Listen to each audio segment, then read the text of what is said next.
Umabot sa 30% to 40% ang kakulangan ng mga silid-aralan sa lungsod ng Puerto Princesa ayon sa Department of Education ng Puerto Princesa City Division. Kasabay nito, bahagyang tumaas ang bilang ng mga mag-aaral na nasa halos 1% kumpara sa nakaraang school year. Batay sa pinakahuling datos na binahagi ng City DepEd sa Radyo Bandera, pumalo na sa 77,635 ang kabuang enrollment sa lungsod. Sa bilang na ito, 70,460 ang mula sa mga pampublikong paaralan habang 7,175 naman ang mula sa private school at state university at colleges.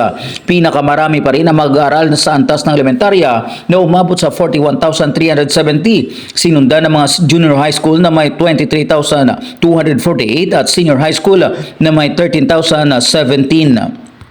Sa kabuuan, umabot sa 142 na paaralan sa lungsod at 101 dito ay public school at 41 naman ay private school at state university colleges.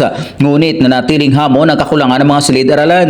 Kaugnay nito, pinag-aralan na ng DepEd at ng lokal na pamahalaan ng mga hakbang tulad ng pagpapatayo ng mga bagong gusali at pagpapalawak ng mga umiiral na paaralan upang matugunan ang problema.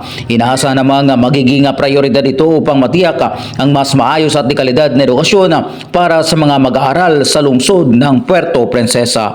Sherwin Leonardo, Basta Radio, ibandera mo.